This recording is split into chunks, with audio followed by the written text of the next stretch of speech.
Alright everyone, welcome back to everyone's favorite abandoned former ryokan.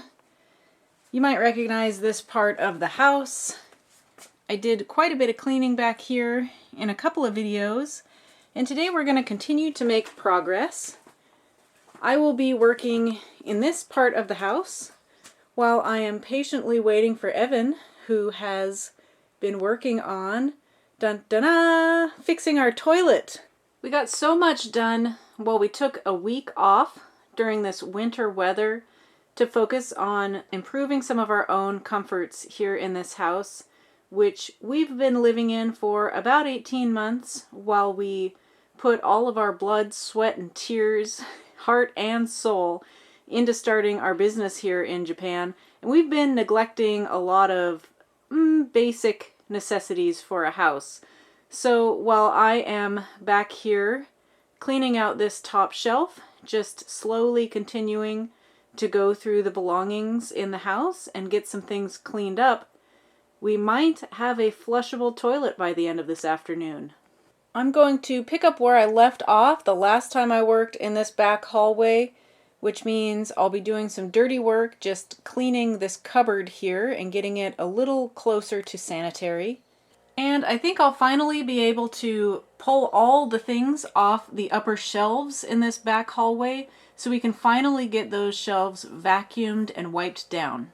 I've temporarily stored some things that we plan to keep for ourselves here in this cupboard, just so I don't get them mixed up with all of the other dishes and antiques throughout the house. But once we get a few basic renovations done at the garage over next to the guest house, all of these glass front cabinets are going to be moved over there for display as the beginning of our retro shop. So I don't want to get too used to storing stuff back here because they're not going to be here for very much longer.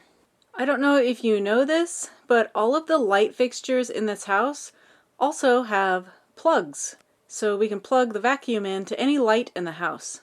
And speaking of vacuum, I actually can't believe that I haven't mentioned this before now. This is the best vacuum I've ever had in my whole life. And I honestly mean that. This thing sucks. We found it here in the house and it was quite a few decades old at that time. We've definitely put it through the test, but it's fabulous. I hope this vacuum never dies. For today, all I'm doing is just wiping down this cupboard with a sanitizing spray. You can see how much crud is on that paper towel there. Then, whenever we get around to moving these over to the future retro shop, everything will get a light sanding. I'll probably do a light restaining. And then this big spot here, I'm not sure if it's rust or what it is. If that doesn't sand off, then we can just put a new piece of wood down to cover that up. These will be the shelves that customers look at items in the shop, so they need to be super clean and fully restored. In fact, the top here is made out of 4 slats of wood, so we might also just put a nice new piece of wood on the top of both of these cupboards. I finally got these 2 wooden boxes down from the top shelf. One of them is half full, the other one is completely full with these matching trays. All of these trays are almost certainly lacquerware, which if you're not familiar, lacquerware is a wooden item that has been coated with a natural resin. Evan would be able to tell you a little bit more about it. But it seems that most of them have a little bit of damage on the edge like that. However, I'm not going to open all of them at this time. I'm just going to assume for now that all of them have some small damage. I'm not going to get too excited at this point, but so far all of these wooden boxes are just full of lacquerware trays. Now, lacquerware can be somewhat valuable.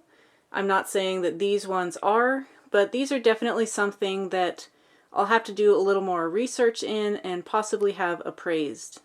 These 2 very heavy boxes here are also plain black lacquerware trays. These ones are packed away in newspaper from 1975, which makes sense with what we know of the history of the house, that it was built in 1940, later expanded to a ryokan inn and events center, also a sashimi kitchen. We're not sure of all of the years, but it was not operating for very long, less than 2 decades. This chopper is particularly cool. There's also a matching mandolin. I wonder what year this was the popular color for kitchens in Japan. Just when I thought everything else on the shelf was going to be crumbling plastic, I found 3 pretty cool things. This appears to be a wooden case designed for carrying with a removable wooden door that fits into place. This is a simple bamboo holder. It looks like maybe for bottles or milk bottles or something like that. It's one of the rare times where we find something in absolutely perfect condition. This is a really nice bamboo basket. The outside and the inside were kept perfectly clean, wrapped in this butcher paper. I also just found these beauties. Haven't seen any yet that look quite like them. Well, this is my first time getting up on a ladder in the kitchen to get everything off this shelf. Looking at these shelves I just emptied off, I already knew that they were just tacked up there, but this one is literally held up with just a shelf bracket on that end, and then it's got a support stick going up to the top of the windowsill over there. I think I could pretty easily take these down by myself. The shelf situation in this back hallway is a little more complicated, but it is still very easy to see what was added on. That's a creative little corner joint there. This one's using the top of the door frame as some support, and then it goes up and connects to that top beam up there. I should probably go see how Evan's doing before I get too excited about dismantling anything. Okay, we have one working toilet and the other one is a work in progress. The situation with the toilets is as follows. So I was neglecting addressing them because the shutoff valve is super hard to get to on these Japanese toilets. Instead of having a hand crank, it has this screwdriver thing. Use a screwdriver to open it, and at the guest house, that thing was totally frozen solid, and I spent days and days trying to get it open. I looked online, and I found that you can actually just take this nut off, and it'll loosen it up just fine, so I did that. And we have 2 toilets here. We have this Western-style toilet and a Japanese-style squatter right next door, and they were both marked out of order when we bought the place, so I knew there was going to be something wrong with it. Well, so the Japanese toilet is perfectly fine right now. It just necessitated replacing the fill valve. The Western style toilet, on the other hand, needed all of its gaskets replaced basically, the whole way through. And so I started doing that. I was in the middle of it, and when I got down to replacing one of the gaskets in the pipe that goes from the tank to the bowl, the pipe shattered. So I have to completely rebuild this pipe, which I've done, replaced all those gaskets that I could get at the hardware store, but there is one sneaky little bugger that I'm not able to buy because I'm not a plumber. So I managed to find it off of Rakuten. I've special ordered that, and while we're waiting for that to arrive, I'm going to switch gears and start working on the boiler. Here we have my pile of gaskets and other parts.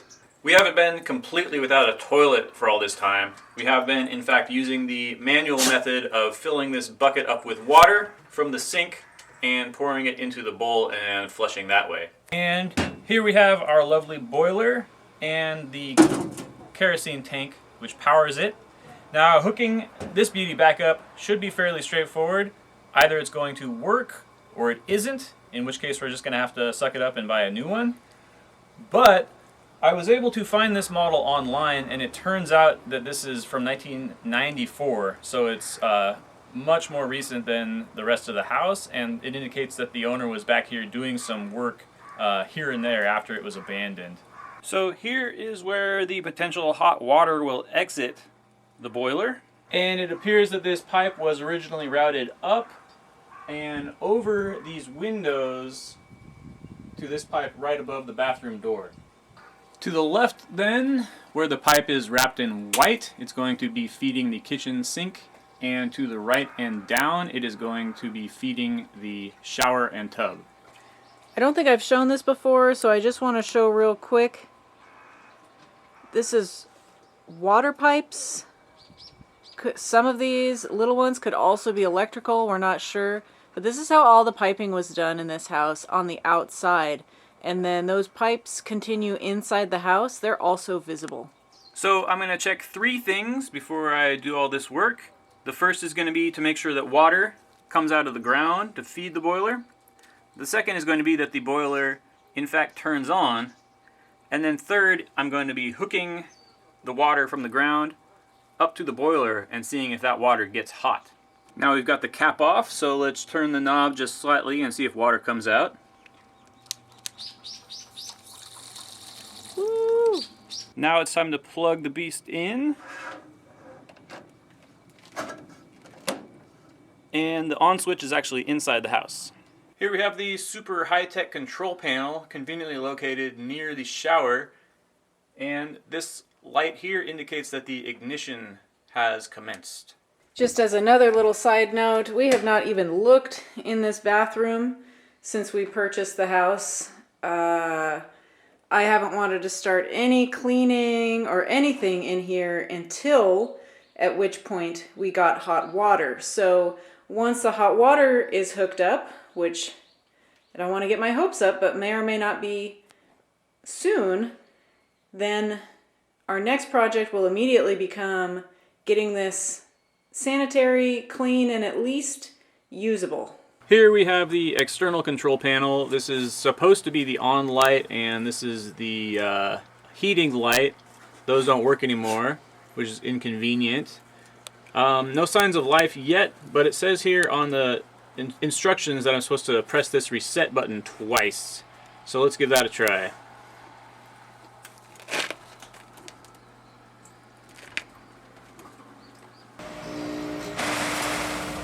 Eureka! Now I'm going to unplug it because I don't want to run it dry. Okay, now step 3. I have to reconnect this pipe to the water coming out of the ground, and I'll save you all some time by saying I already tried this, and this pipe appears to be clogged, probably with those wasp nests that build clay nests. So I'm just going to have to replace this pipe with a temporary thing in order to hook it up to make sure it works. You may remember our PVC hoard from previous episodes, so quite fortuitously we are furnished with most of the parts I'll need. This whole corner is probably the least visually appealing part of this whole house, but we do believe someday this will be a really cute corner. We might actually end up moving some of the machinery around to make this more of a useful little outdoor space. This eave here and this wall, I've shown before, definitely has some water damage that has not been addressed yet, and so we have some plans for how to fix that in the future. Back to these shelves. Let's see what kind of trouble I can get in. First, I was able to break off this little support stick. The rest of this shelf is just attached to the top of this door frame. It's not even attached to this bracket anymore. Well, that was fun. Just beat it with a hammer and it lifted right up. Of course, I'm trying to do demolition stuff and still stay relatively clean. So I'll be cleaning as we go, which means I might not get a whole lot done today, but let's see how far we get. Moving on to these next shelves, I tested and I can see that these boards are not nailed in over here, so this little piece here should be fairly easy to take apart. Now before I start reefing on this corner, I should probably take these things down just in case I cause some sort of chain reaction and all of this comes down at once. We'll take a look at what those are a little bit later, but the good news is, I guess it's good news, is that this shelf that was built to store those out of the way, it's almost coming off with my bare hands. So obviously that's not part of the original construction, which is super sturdy, but this little shelf add-on, not quite as high of construction quality. In order to get some leverage to swing the hammer up here, I ended up opening this window. This goes to the former matriarch's room, if you remember that video. Got a lot more to explore in this room. But for now, opening that window allowed me to get this one unnailed, and now I think the rest is going to come off somewhat easily. And got that piece down just in time. Evan says he's got an update on the water heater. Alright, so we've got the temporary line hooked up. That's why it looks so wonky and leaky. And I can feel steam coming out of here, which means water is getting hot. However, hot water is supposed to be coming out of here, so not enough water is coming through the system. And no water is coming out of the drain pipe, which means the system is probably full of sediment that we've got to flush out. So that's going to be some work I'm going to need to do before we can hook it up to the house. I just wanted some photographic evidence to prove that I do sometimes wear nice clothes. We just took a break to go meet with some new neighbors, which was fun and exciting. And now, back to work. Well, the sun's starting to go down, so I don't know how much we'll be able to actually film, but Evan's agreed to help me finish this shelf dismantling before he gets back to work on the water heater. This plank going across is actually a super cool board. Once I saw on the other side, it's got some joinery in it. It's super thick. It's stayed straight this whole time, despite only being nailed in on this end. And it's a cool example of repurposed wood, which I'll have some other examples of that later in this video too.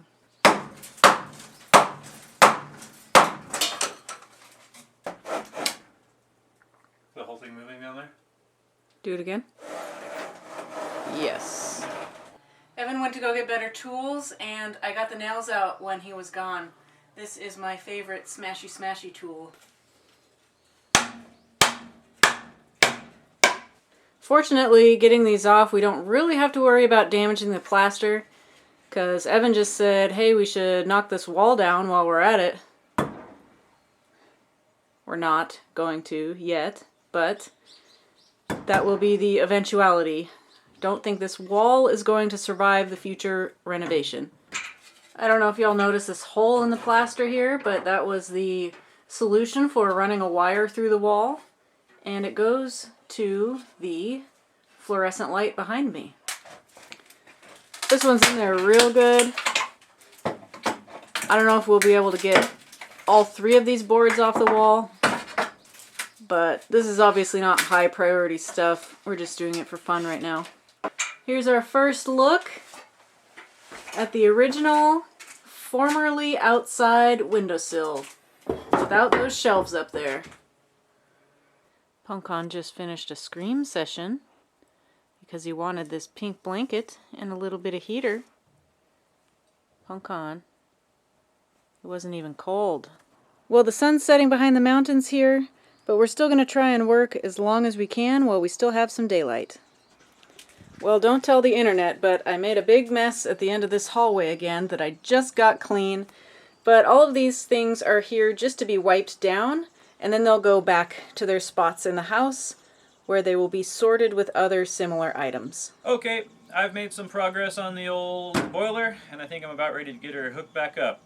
So first of all, that little contraption I made, temporarily connecting the water to the boiler, I didn't need to do, because it turns out I could have just used a hose, so I made a little bit more work for myself, but not really, as you'll see in a moment. The issue essentially was that this machine was full of sediment because it hadn't been run in 10 or 20 years, and so I had to go in through the, there's drains down there I had to go in through to get it draining, and they were so clogged that I actually had to take them off. That I had to take the pipes off and reef around in there with a piece of wire to get it unclogged. And it actually did the thing where nothing was happening, and I went and jostled it around, and a big chunk of rust fell out, and then it started gurgling just really yucky water for a couple minutes. And after that, I was able to just keep running water through it until the water ran clear, and that's where we stand right now. And I also put some cinder blocks underneath the thing because I realized that it was sitting in just a pool of rusty water, and we're hoping to get a few more years out of it, so that would not really happen if I hadn't done that. So I cleaned out back there and hosed everything out, kind of made a big swamp for myself, but Now I think I'm ready to continue hooking it back up. Now, as I said, the water's running pretty clear now, but let's tilt it and see if we can get any more yucky stuff to come out.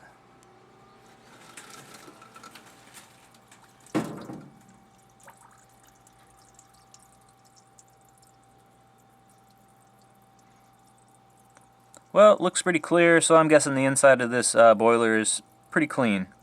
Here's an example of how they were repurposing pieces of wood many decades ago. This long one here in front I found as part of a toolbox that was falling apart in the last video, and these two here were part of the shelving setup that we just dismantled in the back hallway. Since we're trying to stay as organized and clean as we can while we're doing all these projects, I went ahead and pulled all the rusty nails that I could out of these boards, and the ones that I couldn't, I went ahead and hammered flat. It's not a problem to have nails in the boards when we use them for making charcoal, which will then be turned into biochar, because you can easily sift the nails out afterwards, but we don't want to accidentally step on these or stab ourselves with rusty nails when we are throwing them into the fire. I'm pretty sure I showed this a long time ago when we found it, but finally getting around to cleaning this metal tin full of mystery white powder. This area back here is now looking the cleanest it has ever looked. One of the next steps is going to be cleaning underneath here and finally getting some things back in this corner. I wish I could get all of these tables out of here. These are the long, low tables that they used to use for weddings and events held in the big central room of this house. Only 3 or 4 out of the 10 tables here look like they're going to be possibly in usable condition, and the trouble is that these are plastic coated, so we can't really burn these. I'm not really sure how to get rid of them besides just paying to take them down to the disposal, but I'm not even sure if they would take them, so these tables unfortunately have to stay in this back corner of the house for now. This ring hanging on a nail here was hidden behind some boards, so this is the first time I've seen it. I really don't know what it is. It's just 2 long, straight pieces of metal. Since I can't move the tables, I cleared some other things out of the way, and now we're just going to try and empty out this random stuff back here. Now, right off the bat, this first thing is super interesting. I'm really glad we found this. I found 1 or 2 other identical baskets, and it is lined with a metal lining. This one is rusting out on the bottom, so it's not savable, but the other 2 were in much nicer condition.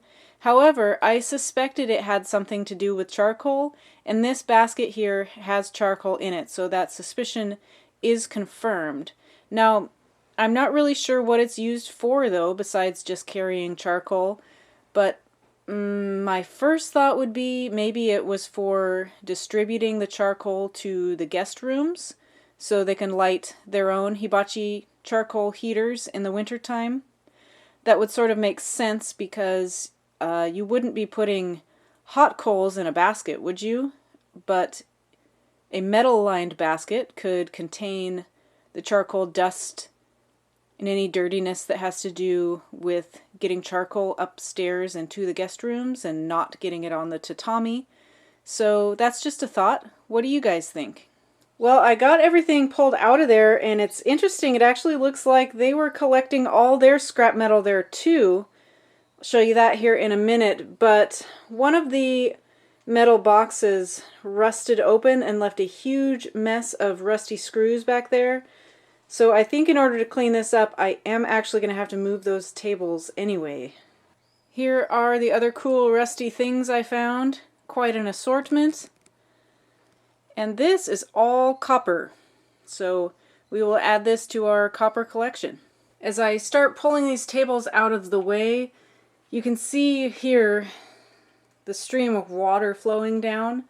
So these tables may have stood the test of time if there had not been water damage on the second floor above them, bringing water down onto them for who knows how long until the son of the former owner came and did some repairs. I did set 2 of the tables off to the side. These ones are a different construction, and they seem to have been sturdier. I don't know if they'll be able to be saved, but at the very least what we can do is take note of the dimensions, because we have boxes of the identical brand new table legs. So we could build some new tables to sort of honor the history of the house, holding events here, and just reuse the design that was used in the past.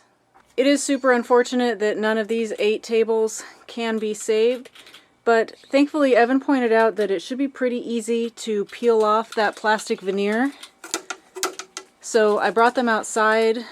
The metal legs will go to the scrap metal, the veneer will get peeled off and go in the garbage, and then we can burn that wood. This is actually the first time we've seen what's behind those tables. Interesting. This is not exactly what we were expecting.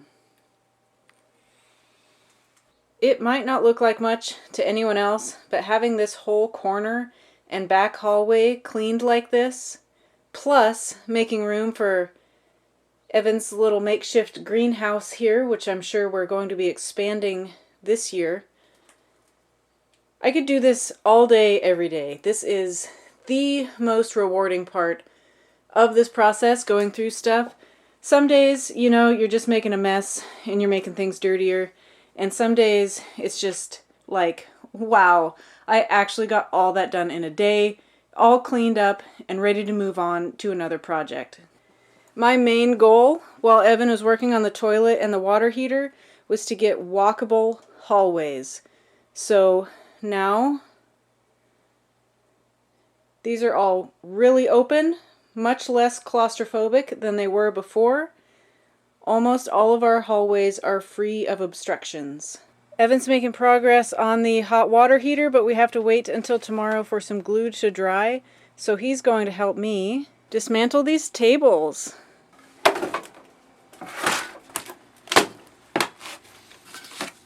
All right, I got the intake plumbed in here, and now what remains is just to get it hooked up to the rest of the house right here. I spent about an hour and a half chiseling out the remains of the previous pipe and making sure that it would fit nice and snug here. Evan's out there making some really good progress. He's almost at a point of being able to test whether or not the hot water will actually flow into our shower here. So I am going to get brave and actually start cleaning this in anticipation. This is easily the most water damaged part of our house, and I've been sort of really ignoring it. We had 3 buckets here for the duration of the rainy season, catching the drips from above.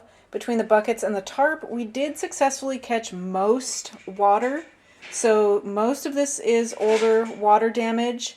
However, we do still have a teeny tiny leak in this area. Evan has been going up on the roof and adjusting tiles, and every time he goes up there, the leak gets a little bit less. So I am fully confident that this is the last remaining leaky spot of our roof, and it will no longer leak soon. Yes, this floor is super soft, and no, I won't be putting any weight on it. But inside the bathroom, it is tile and cement, and that floor is perfectly fine. 5 million years ago, a spider sat here in this very spot and decided to shed its skin.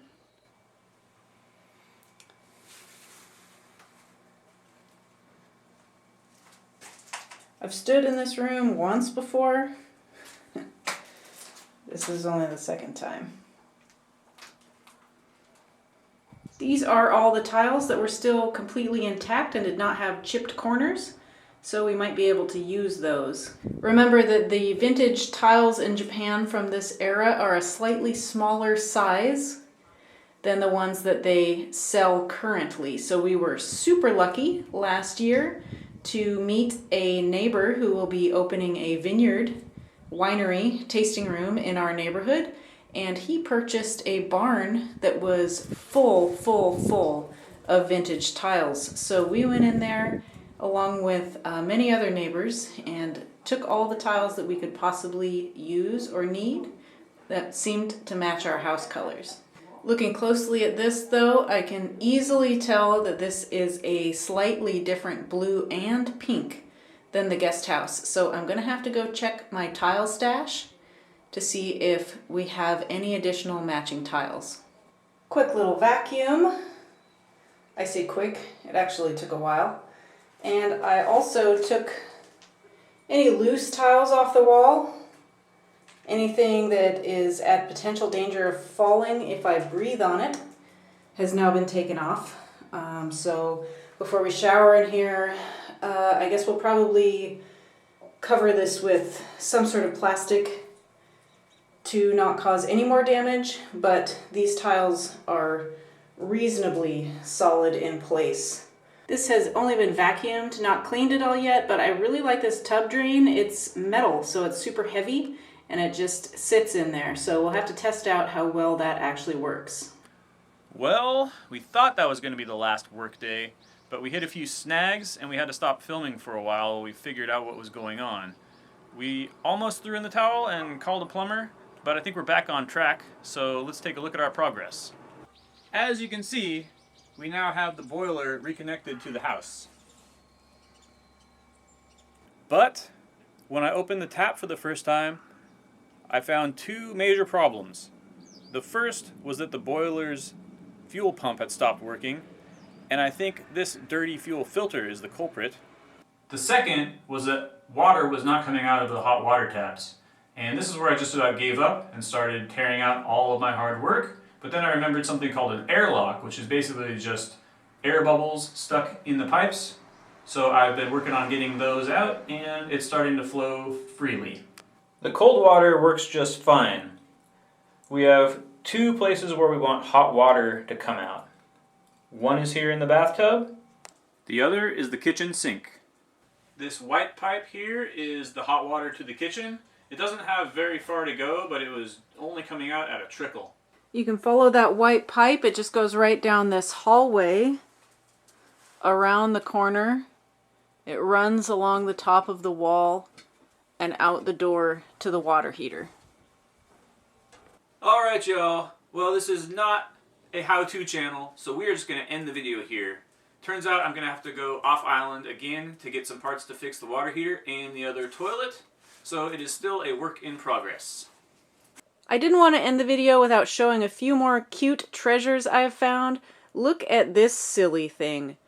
This is a little silver stand. It's called Chic Fork. That's what the little tag says. They're bowling pins. They're bowling pin forks. I found these Suntory whiskey bottles.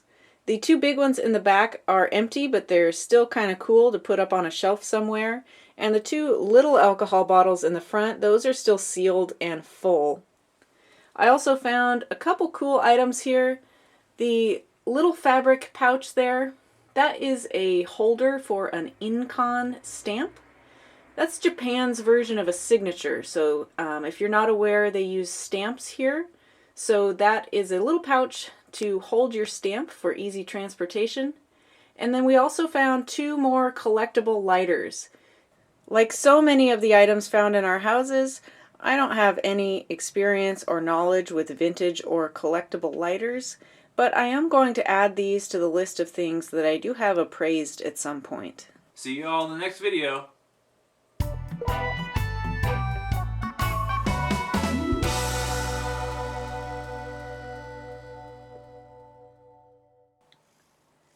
Sometimes I bring the heater here into my office when I have to do computer work.